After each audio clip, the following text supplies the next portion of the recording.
Hello, I am Justin Whitty, and you are listening to the CleveCast. Each week, I speak with different artists and creators to give you a behind-the-scenes look at everything happening at the Carney Museum of Art. And this week, I'm going to share an amazing conversation I had with Rossella Menegazzo, who is the curator of the Hokusai and Ukiyo-e exhibition currently on view at the Carney Museum of Art.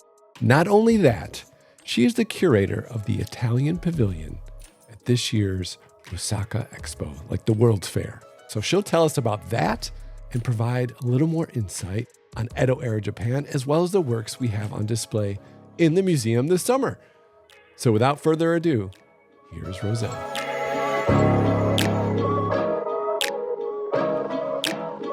Hi, Rossella. Thank you for joining me today, all the way from Japan. I can't believe it.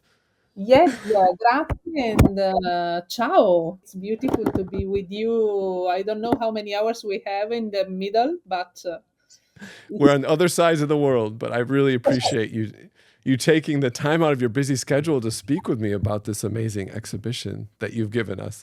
I should mention you are in Osaka because you are actually curating, or the kind of the head curator of the Italian pavilion at Expo 2025, which for our listeners who don't know, that's like the World's Fair, right? Expo, the World Expo. So this is a huge honor, and you must be exhausted. maybe you can see from my face. Exhausted, and we just jumped over the first half of the 3 months in this. Okay. So now I'm watching at the end of the tunnel, but no, it's a great experience. It's really hard, 6 months of exhibitions, live events, symposium, conferences, changing of guests every day. uh, I think the biggest event in the world. There is no Olympic game, or there is no World Cup game which lasts 6 months. So Yeah, and that is full of the programming, which you are in charge of. yeah. I'm following all the cultural and educational program of the pavilion, and so yes, I'm working on all of the theme that we are facing and we are dealing with, and with all the regions coming, the universities coming, the stakeholders, and all that can be called culture. So everything, yeah, everything. From the center of the world's attention in Osaka to a community college in Illinois. We're here to talk to you about our exhibition, Hokusai and Ukiyo-e, The Floating World, because we're so fortunate, you are also the curator of that exhibition. I first met you last summer when a larger form of this exhibition was on view in Rome.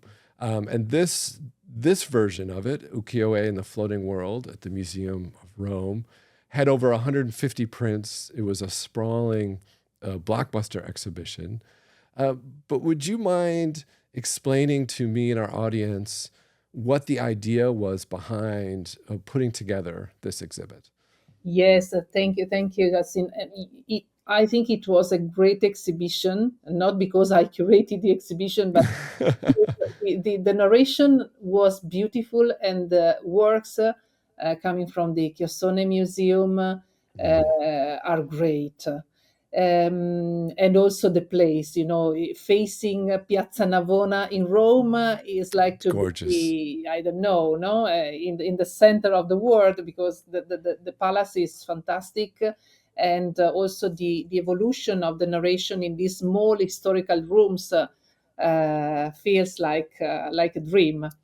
And the concept of the exhibition was a little bit different from other ukiyo-e exhibitions, because it was not only focusing on thematical subjects, such as the landscapes, or the beauties, or the Mhm. pleasure quarters, or the kabuki theater, but I tried to group and to create a narration that could be read in a different at a different level, Mm. especially trying to explain how ukiyo-e, and so all this big mass production of color prints, but also scrolls, hand scrolls and vertical scrolls, and books, illustrated books, meant to, for the time of the Edo period, a market which was not only art production,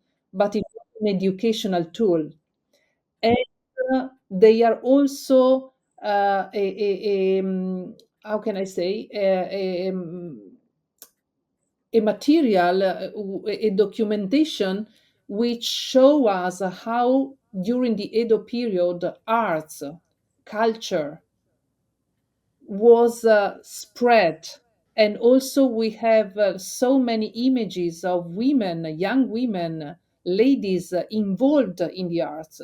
So Hmm. not only speaking of entertainment, but they were really a tools to educate in literature, in music, in poetry, in game, and this is linked to the Neo-Confucian thinking, and Hmm. also to the cultural background of this society, which was a modern society. We always say that the Edo period ended in the Meiji Restoration and in Hmm. the modernization of Japan, but this is not true. Hmm. Japan was westernized at the end of the 19th century, but Yeah, it was a modern society in a absolutely. way, so with a Yeah. different kind of values. Yeah, It is often the narrative that once the West kind of forcefully opened the borders of Japan, that Japan caught up with the rest of the world. yeah, And I started saying they weren't catching up. You know, they were maybe in some ways getting on the same page. They wanted to do things the way things were done in the rest of the world, but they were in no way behind. It was a very sophisticated, very modern, very developed culture. And that's part of the reason the work became so popular, right? Because it grew out of that rich culture. And when the rest of the world saw much more of it, they were really exposed to arts and culture that could only have come from a modern culture, right? yeah, And that's why it spread so quickly, and had such a great influence yes, around the world. The challenge we had then was to take your exhibition and keep kind of the essence of that story and expose our audience to the same education and phenomenal artworks, but with a much smaller space. So we're looking at what is the first gallery of like our 4 gallery museum space. And you took the categories, right? And you shrunk them down to really 4 main areas then. So this first would be the performing arts, right? And tell me why this is an important section in having an audience understanding the role and importance of art in Edo Japan. first of all, I have to say that you did a great job with this beautiful exhibition. I had the pleasure to see it in a live in a live phone call while you were installing the exhibition, and also through the photos. And I'm really sad not have been able to be there, but I really hope again to be there before the end. And the story I wanted to start it, the story of Ukiyoe through the performing arts, because ukiyo-e started thanks to the kabuki and to the performing arts world. So the first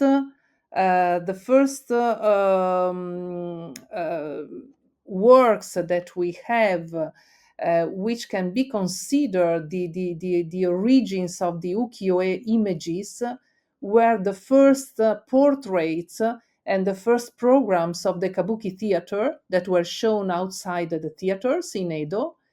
And we have to remember that the kabuki theater started with the Edo period. So it was the newest and the most popular and successful way of performing of that period, which was creating a new style, a new fashion in terms of colors, in terms of dressing, in terms of moving, and also linking to the tea ceremony and to poetry and literature and stories that were the essence of the dramas that we can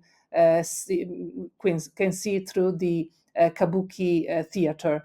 So ukiyo-e was first of all a way to tell to the people the programs that each year were set at the theaters, and the faces of these beautiful kabuki actors, which were enrolled also for the feminine roles, uh, became the first ukiyo-e portraits that gave also inspiration for the beauties portraits. So this is fantastic because they can be compared to a media. They are part of media, and they are publicity. They were meant as a communication mean, like the posters or the or the cartellonistica in the Italian world. So I wanted to start this exhibition, this narration of ukiyo-e, explaining how it is rooted in literature, in theater, in music, and all the subjects that we see. Even if we say that they are speaking about beauties, they are not only speaking about beauty because they loved beautiful ladies, beautiful girls, but those ladies show us that they were also part of the cultural world, and they show us how music, instruments, and game considered as a way of education were also spread in the feminine world. So it was really a society which which had the a big and profound culture rooted tradition, which was completely renovating in that period. So from the no standardized and very subtle and very essential theater, that was the theater that all the samurais and the aristocracy loved, with a language which was more maybe difficult to understand for the population of the new cities. We had this change to a new, bold, and very colorful and very rumorous way of doing theater, which is kabuki. Kabuki and also the joruri, so the puppet theater, which was also linked to kabuki. And we have these beautiful entertainments in the restaurants and in the tea houses, obviously with entertainment of beautiful ladies, but these ladies were perfectly able to perform, to dance, to propose some poetical verses, to respond in a beautiful way to the verses that were proposed to them. And so it was not only fashion, but it was a very profound culture word that the ukiyo-e is expressing. So the beauty you're describing, right, is evident as a physical beauty for sure, but there's also a personification of the cultural sophistication and the beauty of knowledge and being precise and considered in how you exist in the world. Those levels of consideration are visual in all of the artworks and objects on display as well, because they are not just depictions. Every element of how they are mounted and hung is so considered that there is that full view of beauty, of aesthetics, of consideration. And I think that the more time you spend with the work, it comes through. And to me, that does feel somewhat very Japanese. I don't know if that's correct or not, but a very thorough consideration of even things that you may not notice for a very long time. Yeah. But they want it to be that when you do are aware that it has been considered, so it completely rounds out that experience or that object. So I love that came out of that you started it with the theater, this presentation, and how it grew out of that. But then we go on. So here's another view. Oh, and I wanted to ask you about the two scrolls in the first room. And I'm curious. The question has come up, and I've thought it myself, knowing how intense the market demand was, and how many of these artists were really working to sustain themselves. They had very strong work ethics. That's very clear. But when they became well known, like at different points in his life, Hokusai or Hiroshige, were they considered celebrities in the same way that actors or other people in culture were, or were they always kind of considered craftspeople and kind of workmen? We had some, yes, we can say that some of their name were renewed artists, and they were asked to produce mass production and very refined production.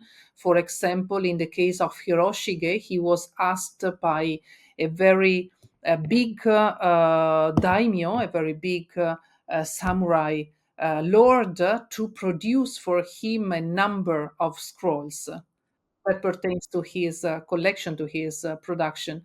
And so they were known and they were asked to produce from the aristocracy and also from the rich citizens, so from the chonin.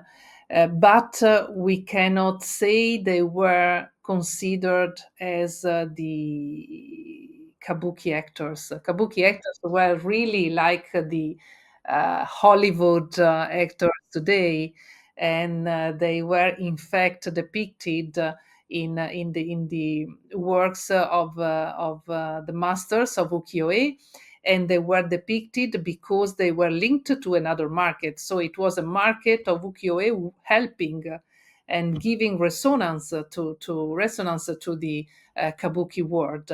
In fact, there is another interesting point, which is the um, the critical approach of the government of Tokugawa government, which was a totalitarian government, a military government, which chose to limitate with special laws the production of ukiyo-e. They limited the number of colors. They limited the subjects. They forbidden, for example, the use of the names of the beautiful girls which were working at the pleasure quarters. They asked to avoid to give the name to the actors that that ukiyo-e masters were depicting, and this was to give a, how can I say, to give a stop to the leisure and to the luxury was linked to the pleasure quarters and to the entertainment world. So ukiyo-e was really a resonance to all this world, and that's why the government tried to stop and to contain the ukiyo-e market. It allowed people a certain level of pleasure that I would imagine would be freeing in some level. These attempts by the government to stifle it only made the work more popular. Yeah, yeah, yeah. Yes, because it becomes even more attractive, Yeah. and all of these we have many artists of the ukiyo-e who were part of the pleasure quarters. They, for example, Utamaro and the big publishers working with Utamaro, and not only with Utamaro, Jusaburo, uh, they went to the leisure quarters and they were meeting there, and so these kind of small words that were the pleasure quarters in the big cities were a little bit different from the Tokugawa Mm. political society. So when you entered the pleasure quarters, as you see from the ukiyo-e that we selected also in the exhibition, when you entered that world, you were free to to enjoy.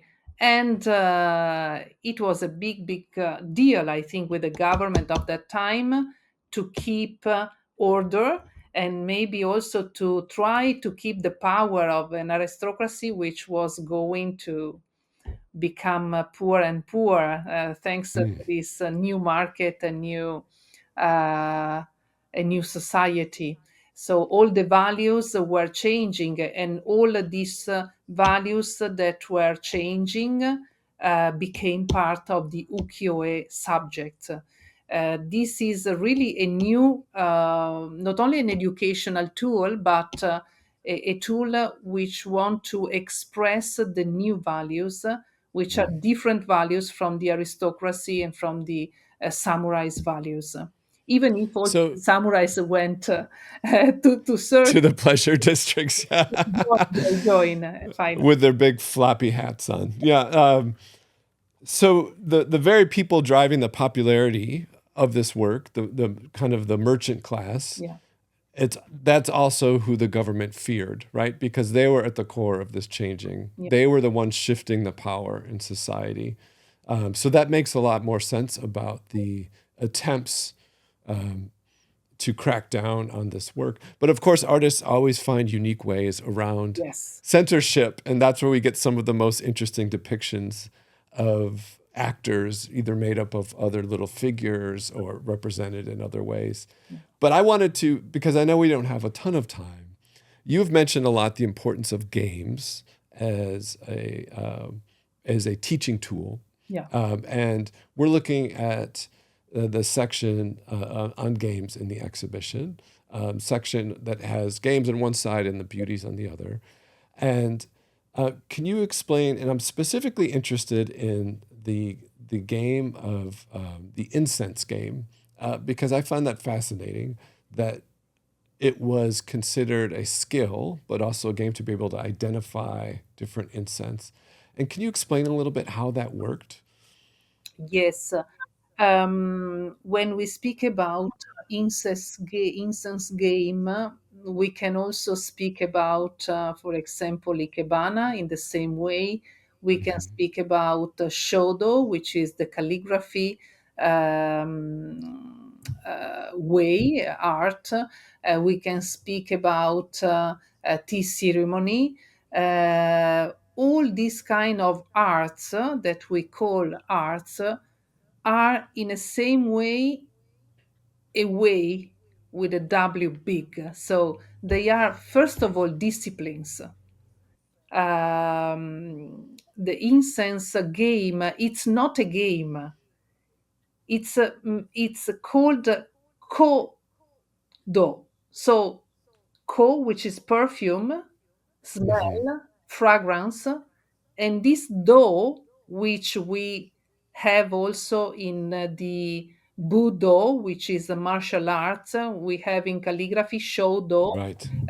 Kado with the flowers, means the way. It's the Tao that we pronounce as Do, and it's Hmm. also the same kanji, the same character that we use for street, for the way, to say the way, the street. Okay.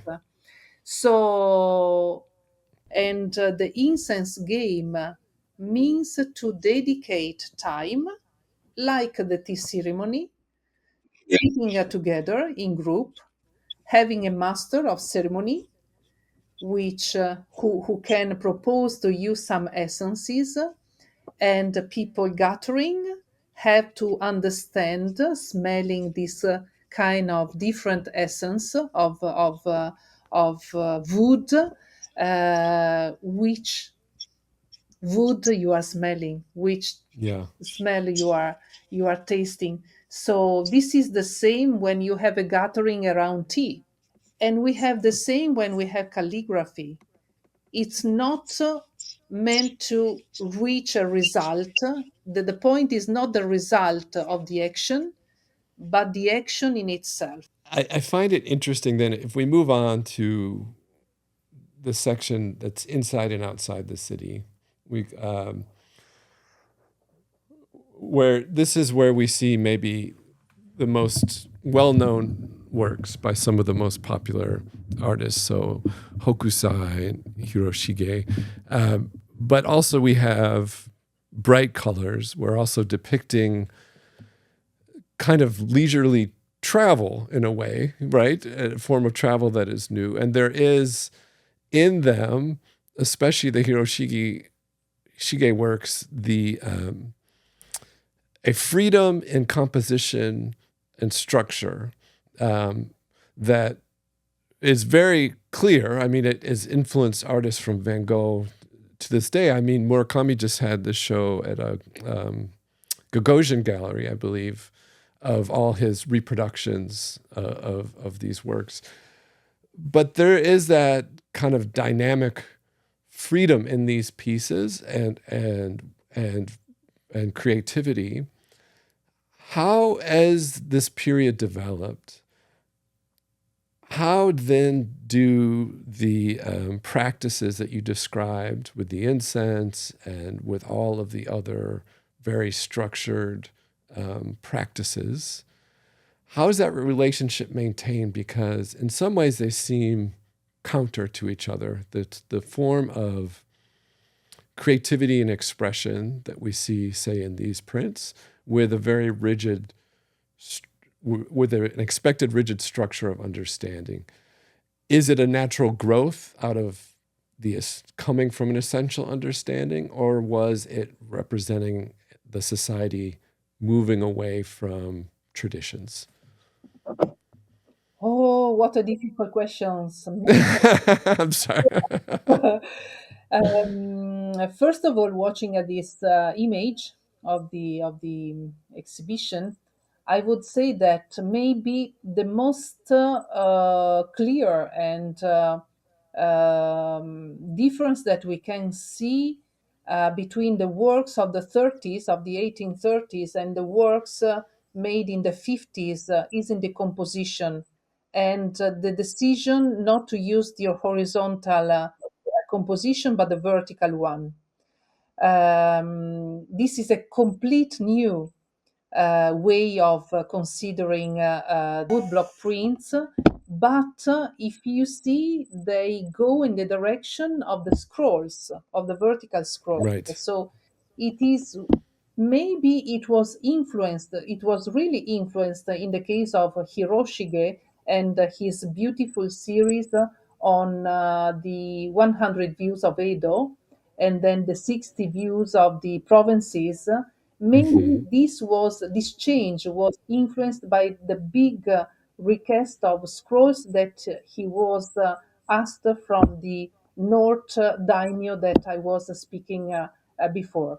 He had a big commission in the 30s, and this changed completely the making of his compositions. And there is another point in these last works, because they were the last works by Hiroshige before his death in 56, 58.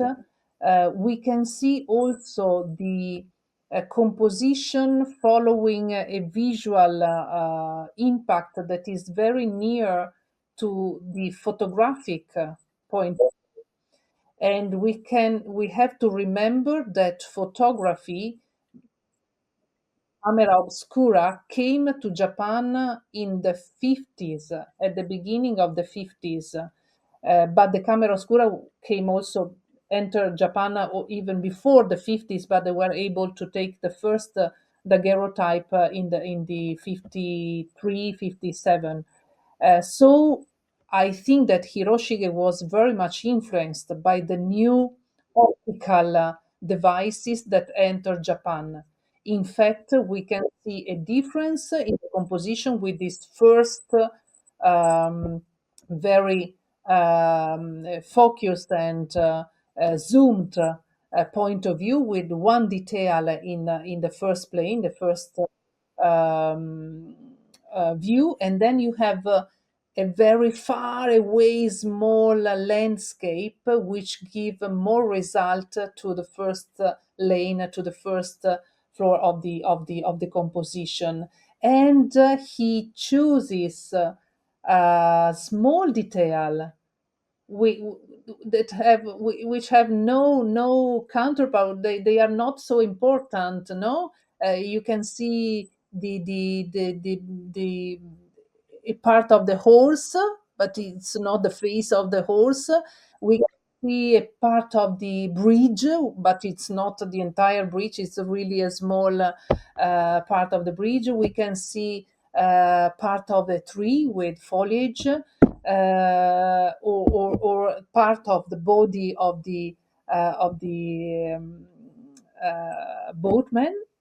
So it's great. It's really original. It's he's breaking all of the rules and all of the popular and the famous views. Because all of these series of places, which are always the same places, if you see Hokusai, Kuniyoshi, Hiroshige, they are always reprinting and reproducing the same 36 of views of the Fuji with the same places, the 53 stations of the Tokaido with the same places, and then views of the provinces, of the cities, etc. So this was their reply to the market. They counterpart of a market requesting those views. But the beautiful point of originality is the way they make the composition and the small details they are inserting in these views. If you look at the 36 views of Hokusai, you see this beautiful small figure of human beings doing something, and they are always engaged in a very specific activities in everyday life activities. And this is the most beautiful and fascinating point of Hokusai. He was able to match everyday life, all the levels of the society, all the population, from the very poor farmer in the rice field to children, to small dogs, a small bird, or maybe the chef preparing the sashimi, Mhm. part of his photos of his works.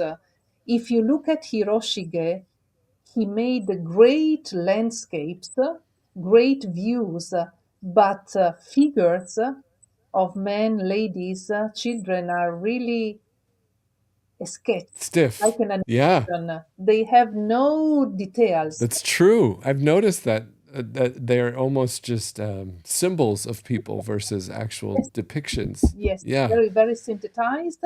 And then you can, and because of this, you can feel a more calm and more Mm. peaceful landscape if you look at Hiroshige, while the dramatic no image is part of Hokusai character.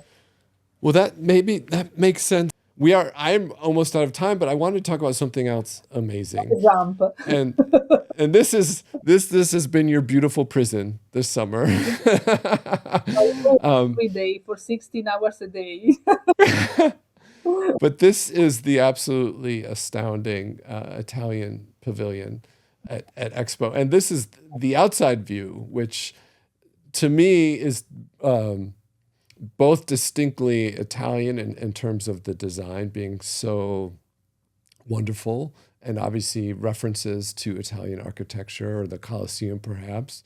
Um, and then the green roof. And then obviously it's what's inside that has drawn all these large crowds. And it is really my view of what I've seen, and I've only seen parts of it. It's an imaginative presentation of a very wide range of cultural artifacts.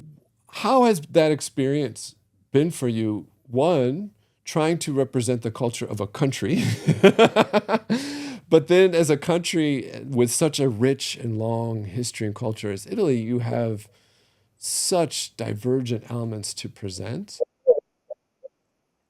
This is a very big challenge, I think, for Italy. Also because Japan and Italy has really a profound and long relation, and we have so many similarities, I think, in our cultures, even if we express in a completely different way. So the first thing that we imagine with our commissioner and the architect who designed also the pavilion, which is who is Mario Cucinella, and then with the visitor experience that we studied with our scenographer and architect Roberto Malfatto. First of all, I have to say it's a teamwork. Uh, Teamwork, which is not easy because Expo is not a museum, the pavilion is not a museum, and the first goal of an expo is to present your country, but in 2025, which is not the Chicago Expo, and it's not the Win Expo, you have to find another way because people is traveling. No, maybe many of the visitors coming to the Italy pavilion and also to the other pavilions are traveling and came to Italy, just saw Italy. So the message that we try to bring to Japan, who loves Italy and Italy loves Japan, so it's a reciprocal love affair, was trying to show that point of contact that we have with Japanese culture. And the first two symbols that we choose for this experience is the airplane that you see on the ceiling, the a reproduction, but in the original size of the first airplane that had the first fly from Rome to Tokyo in 1920. And this airplane, with Ferrarin, who was the pilot, was welcomed by the emperor at that time. But the idea of this flight came from Gabriele D'Annunzio, who is our biggest representative literati of the modern era, linked also to the futurism, and that's why we have also a Boccioni that you see over there in under the airplane. So the big Boccioni sculpture show men and speed and technology gives us another point of view, showing how our classical thinking, linking art and sciences, is part of art. So we always are thinking about art, no, like ancient and dead word, also only for the museums or the curiosities shop in the Meiji era, and then we think about technology as the future. But in this pavilion we are showing ancient art, archaeological pieces, modern pieces, contemporary art with the sculpture that we are seeing, um, linked to science. Also the atlas that we have in the middle of the room, which is a big two-tone sculpture in marble, with the atlas keeping the universe in his shoulder, give us a way to see how in the second century this big man who is a divinity was bringing the most updated knowledge of the universe in his shoulder. So it's not only a piece of art of that period that we have to watch as an old piece of art in a museum, but it gives us a knowledge about what was the science of that time in the Ptolemaic way before Galileo Galilei, and you have a map of the universe of that at that time in that beautiful globe that he has on his shoulder, and we connect to today, watching at contemporary art, using AI, using robotics, using technology as a unique expression of human creativity. And we link all together with from the Codex Atlanticus of Leonardo, which is also on show in the pavilion. And I think that's why all people are queuing to come to see, because there's no museum at the moment in Japan having so many masterpieces.